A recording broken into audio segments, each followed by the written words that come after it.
Halo teman-teman sekalian, pada kesempatan kali ini saya akan berbagi kepada teman-teman sekalian tentang satu pelajaran dasar tentang trading. Namun meskipun ini materi dasar, tapi kalau teman-teman bisa memahami dengan benar, ini akan menjadi satu modal awal buat teman-teman untuk bisa melakukan trading smart option dan bisa menghasilkan profit yang bagus secara konsisten. Oke, kita akan mulai. Jadi untuk awal kita harus mengenal dulu tentang grafik atau chart yang biasanya digunakan, terutama di platform trading Spectre ya. Itu ada beberapa jenis chart yang sering digunakan. Nah, kita akan mencoba untuk belajar tentang jenis-jenis chart tersebut. Yang pertama adalah line chart. Ya. Jadi line chart itu modelnya seperti ini. Ya. Oke. Jadi kalau di platform trading Spectre itu nanti tampangnya seperti ini. Ya. Nah, ini line chart. Oke. Nah, line chart ini terbentuk dari closing price atau harga terakhir. Jadi dia bergerak-gerak tek tek tek tek naik turun ya.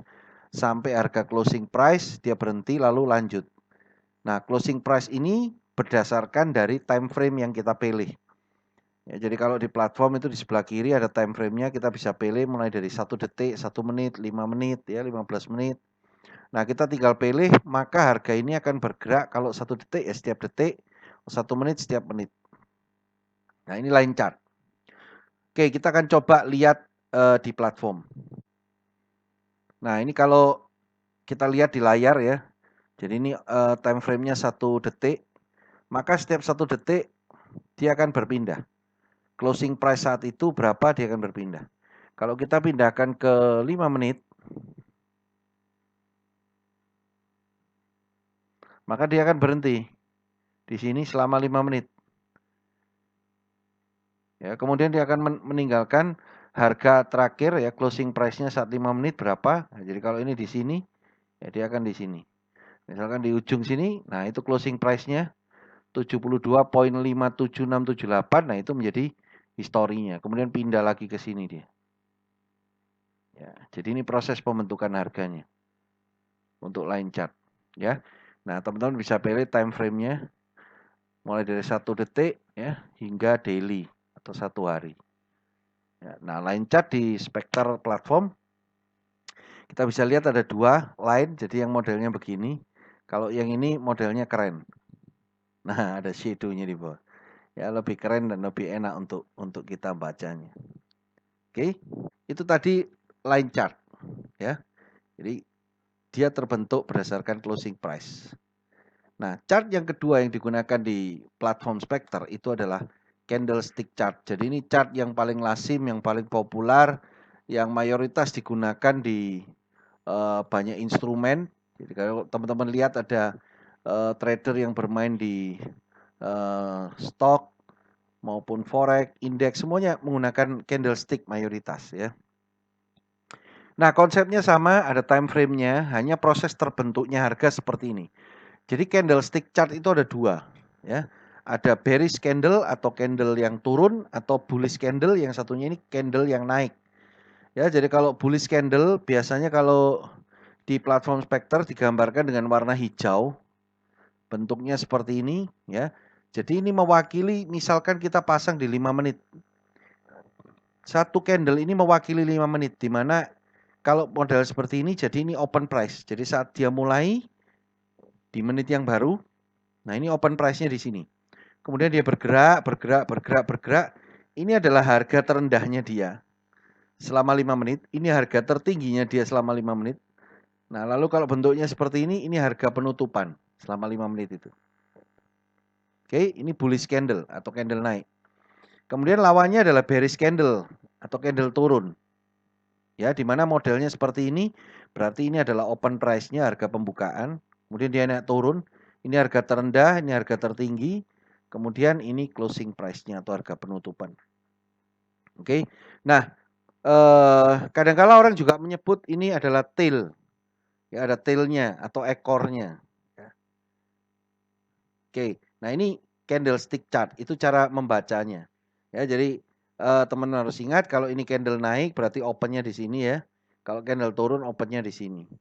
Ya, selama time frame yang kita pilih misalkan 5 menit ya, ini mewakili satu candle ini mewakili 5 menit. Sekarang kita lihat di platform. Ya, kita bisa ganti di sini. Ganti candle. Nah, seperti ini contohnya. Ya, kalau yang satunya sama, hulu. Ya, ini juga candle juga. Ya, bedanya dia lubang-lubang ini ya. Nah, ini lubang-lubang. Saya zoom lagi. Ya, yang lubang ini mewakili candle naik ya. Kemudian merah-merah ini mewakili candle turun. Kita kan kalau ganti ke sini, ya seperti ini. Ya, jadi teman-teman bisa lihat di sini. Ini yang lagi running ya. Jadi ini opennya di sini, harga opennya ini. Harga opennya di sini. Nah, posisi sekarang belum close dia. Itu masih bergerak closingnya. Kalau yang ini sebelumnya, ini harga openingnya di sini. Kemudian ini harga terendah dia. Nah, harga tertinggi dan harga closingnya sama di high. Ya, di 72.49520. Oke. Nah, ini bentuknya candlestick chart. Ini time frame 5 menit. Jadi satu candle ini mewakili 5 menitan. Ya. Oke, kemudian kita bisa ganti misalkan ke 1 jam hourly. Nah, kalau hourly berarti satu candle ini mewakili 1 jam. Ya, satu candle ini mewakili 1 jam. Ini candle turun, ini candle naik. Oke, nah ini contohnya candlestick chart. Oke, kita lanjut. Nah, kalau teman-teman sudah mengenali tadi tentang tipe-tipe chart, yang berikutnya saya akan membahas tentang bagaimana sih proses terbentuknya harga di market. Kok ada naik, ada turun ya, kemudian bentuknya candlestick bisa macam-macam gitu ya, variasi unik-unik gitu ya. Kemudian kenapa chart yang lain chart bisa naik turun berantakan, bagaimana proses terbentuknya. Nah, itu kita akan coba untuk pahami. Jadi di market itu pergerakan harga itu mewakili dari tingkah laku psikologi manusia. Jadi kalau teman-teman lihat di sini, suatu pergerakan harga itu terdiri dari sebuah tren. Ya, jadi kalau lihat grafiknya itu naik panjang itu namanya tren. Artinya tren naik gitu ya. Jadi tren setelah membentuk tren kemudian koreksi. Ya, jadi tren lalu koreksi, nanti tren lagi, koreksi lagi. Nah, dari sebuah tren ini juga terdiri dari tren kecil, koreksi, tren kecil, koreksi, tren kecil, koreksi. Ya, bahkan koreksi besar ini juga terdiri dari tren dan koreksi kecil-kecil. Jadi setiap pergerakan selalu terjadi tren lalu koreksi, tren lalu koreksi. Ya. Jadi ini contohnya di atas ini adalah titik reversal, jadi dia berbalik arah. Jadi satu tren besar kemudian dia berbalik arah. Ya. Nah, kenapa bisa terjadi ada tren dan koreksi? Oke. Nah, teman-teman bisa bayangin begini. Kalau kita hari ini ada di sebuah market gitu ya. Taruhlah market kita sedang trading rame-rame lah, trading bersama gitu ya. Kemudian kita sedang melakukan trading kontrak emas misalkan. Nah, kita sudah tahu nih kondisi emas ini lagi bagus-bagusnya dan lagi naik dengan tajam gitu ya, karena mungkin situasi pandemi dan sebagainya orang jadi takut, industri-industri banyak yang kolaps gitu, banyak orang akhirnya berinvestasi ke emas sehingga harga emas naik tajam. Nah, semua semua begitu yakin, semua begitu positif bahwa emas itu akan naik. Nah, maka semua serentak nih ambil kontrak beli emas, otomatis harga naik. Nah, pada saat harga naik di satu titik pasti ada di antara peserta trading itu yang mengambil keputusan lebih dulu untuk taking profit. Wah, sudah untung banyak nih. Udah ya kalau naik terus nanti kalau berbalik turun gimana, kan nggak jadi untung. Ada beberapa golongan yang memutuskan untuk taking profit, ya. Maka terjadilah koreksi. Nah, setelah terjadi koreksi ternyata pamor emas begitu kuat, harga tetap naik sehingga banyak orang akhirnya kembali ikut borong emas. Harga naik lagi lebih tinggi. Ya, sampai satu titik beberapa terjadi profit taking. Beberapa lagi mungkin sudah punya stok emas ya, mungkin secara fisik juga sudah disimpan bertahun-tahun melihat harga yang naik cukup tinggi, mulai melepas emasnya. Terjadilah koreksi lagi, ya. Jadi dalam setiap trading apapun itu, mau mata uang, komoditas atau apapun, ya stok gitu ya. Selalu terjadi ada momen di mana psikologi market itu selalu taking profit, ya. Itu apabila terjadi tren naik, sedangkan pada saat terjadi tren turun, itu juga terjadi, kondisi yang sama. Ya, ada kalanya di mana orang itu melepaskan semua mata uang atau komoditasnya sehingga harga turun, tapi ada satu titik, beberapa pihak merasa bahwa, "Oh, ini sudah waktunya untuk dibeli karena harga sudah murah," sehingga terjadi koreksi naik, gitu. Ya, akan terjadi terus seperti itu siklusnya, tren koreksi tren koreksi tren koreksi. Ya, ditambah lagi kalau untuk mata uang, ya teman-teman bisa tahu bahwa mata uang di suatu negara itu tidak baik apabila menguat terus-terusan secara tajam atau melemah terus-terusan secara tajam. Mata uang yang bagus adalah yang stabil. Ya, sehingga kalaupun menguat itu tidak menguat secara ekstrim terus-terusan tapi bertahap. Karena itu akan membuat keseimbangan antara ekspor dan import itu terancam gitu, kacau nanti. Nah, sehingga akan terjadi di mana mata uang itu kecenderungannya akan koreksi. Apabila dia terlalu kuat dia akan cenderung koreksi untuk melemah, apabila terlalu lemah dia akan koreksi menguat. Nah, siapa yang membuat kontrol ini? Negara juga berperan. Pemerintah itu sangat berperan dalam menstabilkan mata uang. Ya, jadi seperti itu. Itu sebabnya pergerakan harga di pasar itu selalu terjadi pola tren koreksi, tren koreksi, tren koreksi. Ya. Jadi nggak ada satu tren terus naik terus nggak ada koreksinya sama sekali atau turun ada koreksinya itu jarang terjadi. Ya, kemungkinan terjadi pun pada saat terjadi kondisi tertentu yang fatal terjadi market crash gitu ya. Mungkin pada saat terjadi waktu tahun 2008 pernah terjadi subprime mortgage itu harga indeks stok itu begitu tajamnya turun, itu pun tetap ada koreksi-koreksi sekecil apapun tetap ada koreksi, nggak terus full gitu, selalu ada koreksi. Nah, begitulah proses terbentuknya harga di pasaran, ya, karena faktor psikologi, ya, belum lagi kepentingan dan sebagainya. Itu membuat harga akan bergerak secara tren koreksi, dan tren koreksi. Oke?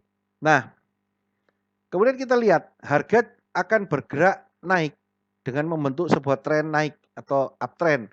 Ya, beberapa bahasa kerennya menyebutnya itu bullish, trennya bullish. Ya, di mana teman-teman bisa lihat di sini. Jadi ini setelah koreksi besar ya, kemudian trennya naik. Ya, tren koreksi, continuous trend lagi naik, koreksi, continuous trend lagi naik, terus koreksi, continuous trend lagi naik. Nah, ini yang disebut dengan uptrend atau bullish. Nah, teman-teman kalau mau trading setelah melihat kondisi chart yang ada, jadi kita harus melakukan pengamatan lebih dahulu. Kondisi saat ini chart ini pergerakan harganya sedang bullish atau enggak gitu, uptrend atau enggak. Kalau sedang uptrend prinsipnya kita harus selalu gunakan kontrak naik. Ya, jadi trennya naik ya kita kontraknya naik. Jadi kalau teman-teman melihat chartnya bergerak dengan pola seperti ini ya. Nah, kita akan entry pada saat dia di sini. Ya, jadi pada saat dia naik, lalu dia koreksi, nah kita ambil posisi kontrak naik. Ya, kenapa kita tidak perlu melawan tren? Karena kalau trennya naik, kita lawan resikonya terlalu besar.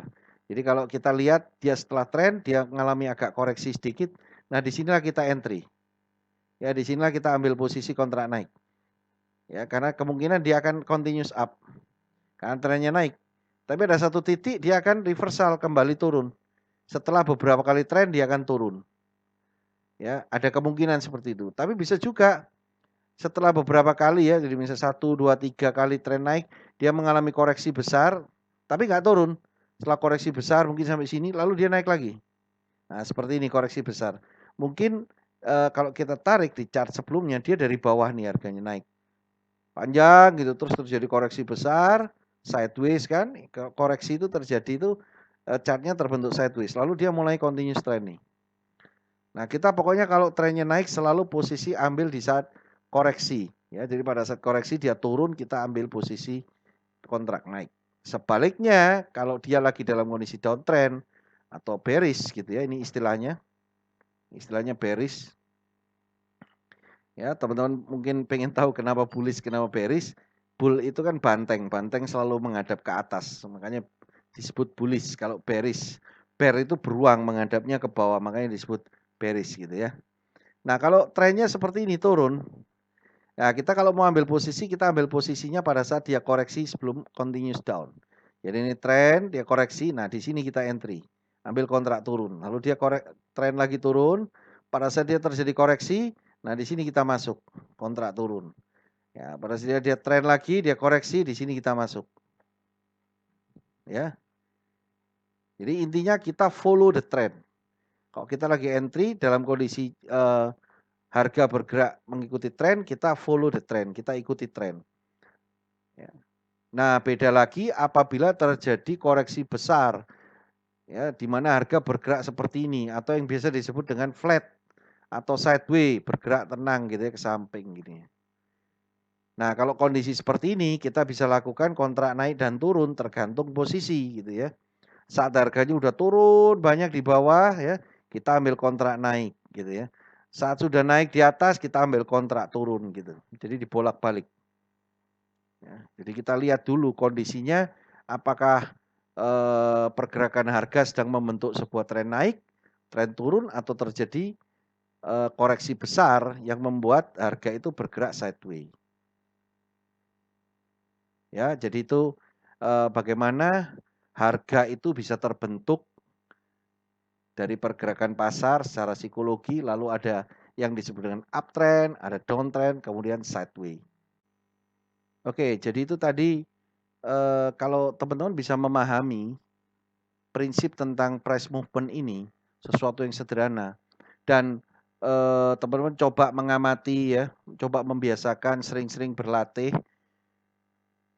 itu saja sudah cukup untuk membuat kita punya modal bisa melakukan trading dengan hasil yang baik. Tapi kata kuncinya kita harus sering mencoba, ya, harus sering berlatih. Oke, contohnya seperti ini. Kita akan mencoba untuk berlatih sedikit. Oke, kita setup di 1 second line chart, kemudian expirednya kita bikin 10 detik atau 5 detik aja biar cepat, biar nggak lama-lama.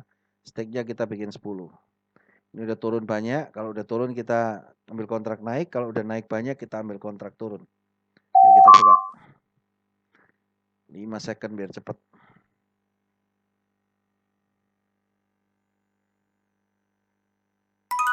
Ini posisi pertama ya. Jadi posisi prinsipnya pada saat dia turun banyak kita ambil posisi naik. Pada saat dia udah naik banyak kita ambil posisi turun gitu.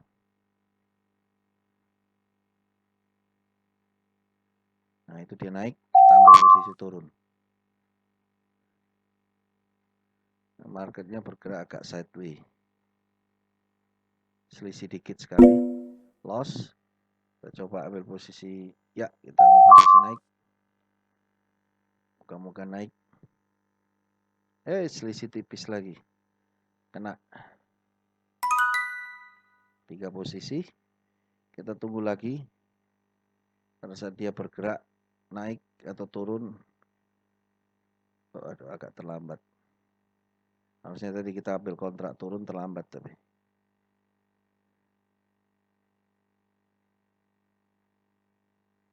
Ya, kita masuk. Masuk lagi. Jadi dia bergeraknya tajam sekali nih ke atas ya. Jadi kalau tajam sekali kita boleh repeating. Oke. Jadi 2 kali loss, 2 kali profit. Jadi teman-teman harus sering latihan karena ini harus kebiasaan. Jadi kita harus terbiasa. Jadi misalkan biasa epic 5.000, beberapa waktu sebelumnya kita harus ngamatin dulu, kita harus mengenali karakteristik karena ini kan random ya. Random jadi teman-teman harus ngikuti dulu. Pergerakan harganya ini karakteristiknya seperti apa. Kalau sudah ngikuti biasanya itu peluang profitnya lebih tinggi gitu.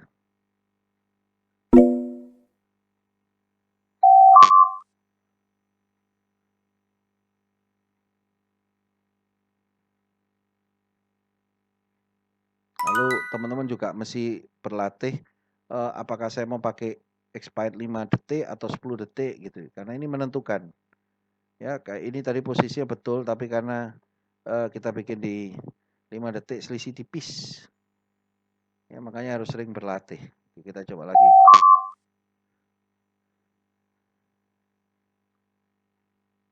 Lalu selain berlatih nanti teman-teman juga akan belajar lebih lanjut tentang risk management. Nah, di situ kita belajar bagaimana caranya dengan persentase profit loss ya, yang mungkin hanya 50% itu kita tetap bisa mendapatkan keuntungan gitu. Nah, itu gimana caranya?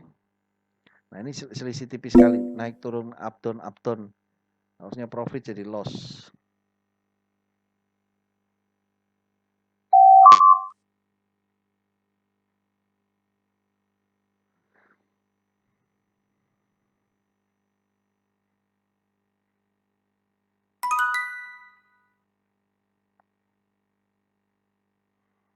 Oke ya, ini trennya turun naik.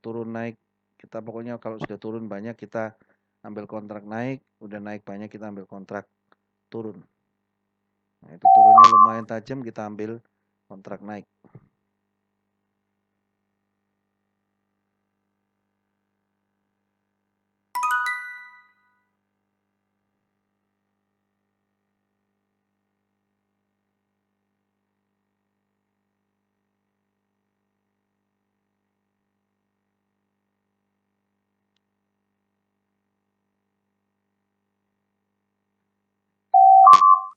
Waduh, sayang. Harusnya di sini kena tadi. Kliknya terlambat, akhirnya dapatnya di sini. Tapi nggak apa-apa, kelihatannya masuk. Oke ya, udah naik banyak kita ambil posisi kontrak turun. Nah, dari sini awal banyak yang loss, lalu mulai kita kenali. Oh, ternyata pergerakannya dia panjang-panjang. Jadi kita akan masuk pada saat dia bergerak panjang gitu ya. Nah, akhirnya di detik-detik terakhir kita mulai profit. Nah, ini sebabnya kita harus konsisten berlatih. Jadi sebelum menggunakan real account kita harus sering berlatih sehingga tahu di awal-awal kita harus pakai demo dulu. Begitu kita udah ngenalin karakteristiknya. Karena ini chart yang short term, Epic ini diambil dari historical chart forex ya, tapi jangka waktunya pendek gitu. Nah, sehingga teman-teman bisa coba dulu mengenali karakteristiknya pada saat itu sudah kena, maka hasilnya kan gini, positif baru bisa ke real account gitu ya. Nah, itu pun juga mesti dilihat pada saat karakteristiknya berubah, mungkin saja historical chartnya udah berubah, sudah habis misalkan dibuat seminggu atau berapa hari kemudian diganti dengan chart yang baru, karakteristiknya berubah, kita harus stop dulu. Ya, jadi kita nggak boleh terlalu serakah, dihajar terus. Kita harus melihat dulu, begitu udah ketemu polanya, kita eksekusi. Selesai polanya berubah, kita stop dulu, kita lihat lagi. Nah, seperti itu caranya. Nah, dengan cara ini kalau teman-teman sering berlatih, ini saja sesuatu yang sederhana, kita membaca line chart saja itu sudah bisa untuk kita menghasilkan profit. Ya, oke, jadi kita lihat ini ya, posisinya. 3 kali win, 4 kali terakhir kita win, ya kemudian loss 1, ya historicalnya hilang. Ya, tapi prosentasenya cukup tinggi. Ya, belum lagi nanti kalau kita belajar risk management, even prosentase profit loss kita hanya 50% gitu ya. Itu hasilnya bisa profit gitu. Apalagi dengan konsep ini tadi prosentase profitnya lebih gede gitu. Win loss-nya winnya lebih gede. Itu akan hasilnya lebih bagus. Nah, itu tadi teman-teman bagaimana caranya kita memahami pergerakan harga, memahami terbentuknya harga di pasar, sehingga apabila kita bisa memahami, maka itu sudah bisa menjadi satu cara atau satu modal kita untuk bisa melakukan trading tanpa gambling. Oke, sekian dari saya kali ini. Terima kasih.